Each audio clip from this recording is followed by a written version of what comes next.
welcome to my channel. I'm Estelle van der Velde, indie author and author tuber. My next book, The Londoners, will be released early 2021. People often don't realize the work that is behind self-publishing a book. Once you finish the first draft, the question that follows is, when can I read it? And you're like, it's not done yet.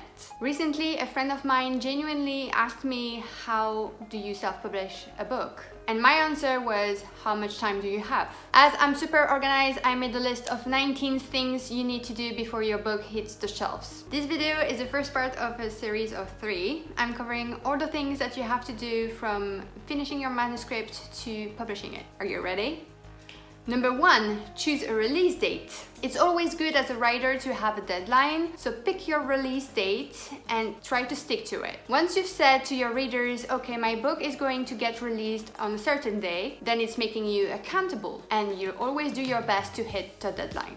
Second thing, hire a book cover designer. You can hire a book cover designer through Reedsy, Fever, Upwork, or through recommendations from other writers. They are waiting for you to contact them to make your cover, so please do. Step number 3, have your cover professionally done. And I'm emphasizing the word professionally. Don't ask your neighbor's son to make your cover. Don't ask your cousin to make your cover. It's not because someone can use Photoshop that they have the skill to make a good, professionally done cover that will attract attention. You can have that cover made for a couple bucks, like $100 or $1,000, depending on the cover designer you're hiring. But then again, it's a question of budget. Number 4, write your book back cover copy.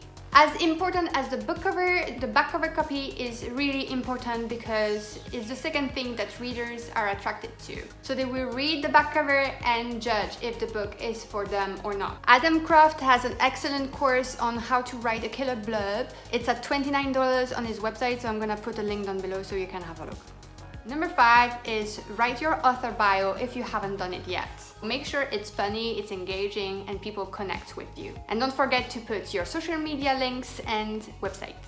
Number 6 is to choose the format you're going to publish your book on. Ebook, paperback, hardback, audiobook, whatever you want. You are the one who can choose. Number 7 is to get the right number of ISBN. ISBN stands for International Standard Book Number. You can get it through providers like Nielsen, Bowker, AFNIL, depending on the country you're in. I know Canada can get ISBN for free, otherwise you will need a budget. And when I say get the right number of ISBN, it's because you will need a specific ISBN for your paperback, one other ISBN for a hardback, one other ISBN for your audiobook, and so on and so forth. For ebooks, it's not mandatory to have an ISBN, especially if you are only with Amazon. But if you are wide and you are publishing throughout a lot of platforms, you will need an ISBN for your ebook. Number 8 is get the barcode for any printed version. And that, my friend, was a struggle that I had because even if Nielsen and Bowker's, which are the ISBN provider for UK and US, gives you the barcodes, the AFNIL didn't really get you the barcode, which is a bit of a problem because I had to make it myself. Fortunately, I found a little website that if you encode your ISBN, it generates the barcode. Everything worked fine, but I will link it down below just in case you need it. The barcode is generally something that is put at the back of a book. So for example, if I'm taking Newsletter Ninja by Tammy Labrecque, in here you can see there's a barcode. And the barcode is generally the thing that can be scanned by bookshops and libraries and has the ISBN in here as well. Number 9, calculate the number of pages for each printed version, meaning that you want your spine to look like a real book. You don't want it to be messed up. Hardback, paperback, depending on the size you choose, will not have the same number of pages. So you will need to count the number of pages your book is and tell your cover designer. Number 10 is to determine the price of each format. It means that you won't sell your ebook at the same price as a paperback. You won't sell your ebook at the same price as your hardback. It's just basic marketing. To that end, I suggest that you make your research, go on Amazon and check the books that are in the same category as you, that are in the same genre as you, and check their prices. You can find a lot of ebooks at 99 cents. Also on Amazon, there's this question of royalties. You won't get the same royalties if you sell it at 99 cents or $2.99. You can choose either 30% royalties or 70% royalties on ebooks. As for paperbacks, there is a fixed royalty rate at 60% on Amazon, and you have to take into account the print cost within your price because Amazon will obviously take it back. Number 11 is to determine if you're going exclusive with one retailer, usually Amazon, or if you're going wide. You can enroll within KDP Select, which is like a subscription-based library for Amazon and Kindle users. But the downside of KDP Select is that you can't sell your book elsewhere for 3 months. And after those 3 months, if you haven't unticked the box, you are automatically re-enrolled for 3 more months. If you don't want to miss on potential readers, you may want to go wide on platforms like Kobo, Barnes & Nobles, and so on.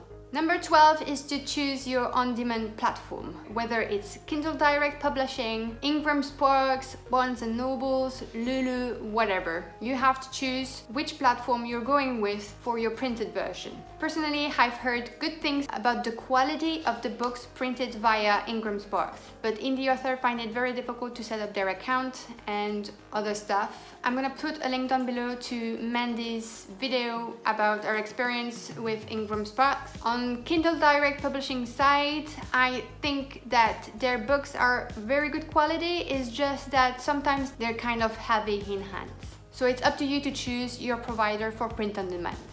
Number 13 is, do you need to fill in a copyright form? A copyright form is something that you're filling in if you want your book not to be plagiarized. Oh god, you got me. In Europe, for example, whatever you produce, it's under copyright. You don't necessarily have to fill in a copyright form. However, for those who are afraid to be sued or to be plagiarized, you can fill in a copyright form to protect your book. Number 14, do you need to send copies to your national libraries? I'm gonna tell you a story about finding Maxwell. Once I decided that I was going wide with finding Maxwell, I got an ISBN number. And as soon as I had this ISBN number, I've been contacted by the Belgian National Library because I needed to send a copy of my ebook to the library. And to be honest, I didn't even know about that. So check out with your national libraries. Maybe you will need to send them a copy. For archiving reasons, really. Number 15, if you're publishing with Amazon, don't forget to research your categories and keywords. Amazon is a search engine, which means that they are working through categories and keywords. And if you want your book to rank higher in the search results, you need to make a proper research. There is a couple of videos over on YouTube to help you out with it. There's also an app that you can download on your computer that is called Publisher Rocket that I will link down below. Number 16, will you be doing pre-orders? Some people are against pre-orders, some people are for pre-orders. It depends really. Dave Chesson over on Kindlepreneur recommends doing pre-orders for people who have a large following and that are already famous. But if you are not one of those things, you might not want to set up pre-orders. If you are doing pre-orders but those pre-orders don't work, then it will tell Amazon that you're not relevant and not popular, which will result in hurting your rankings on Amazon and potential sales, of course. So it's up to you if you want to set up pre-orders or not. Number 17. Are you thinking about translating your book into multiple languages? If you're like me and you're mastering 2 languages, then you may want to translate your book into the other language. For the Londoners, I'm planning to publish my book in English and French. And as I'm a French speaker, I will be handling my translation into French. But of course, to translate a book into another language, you have to make sure that you have an audience for it. Don't go along translating a book into a language you don't know if you don't have that audience already. Number 18, upload your book into platforms. And last but not least, number 19 is to hit the publish button. Congratulations, you've made it! In this video, I've just presented you a part of the journey as a self-published author. These 19 steps are just a tiny bit of what you have to do to put your manuscript into a book. There are other steps like writing the first draft, editing it, beta reading, proofreader, etc, etc. That's before making it into a book. And after making it into a book, you have to market it because you have to find your readers and make sales, right? For those who like checklist, I've created a printable version of the things that I've just presented. And to download it, it's easy. You just have to subscribe to my newsletter. I put the link down below and you will receive it as a welcome gift. Tell me in the comments if you have other steps that you are tackling before self-publishing your book. If you like this video, don't hesitate to subscribe to this channel, and as I usually say, stay safe and wash your hands. Bye!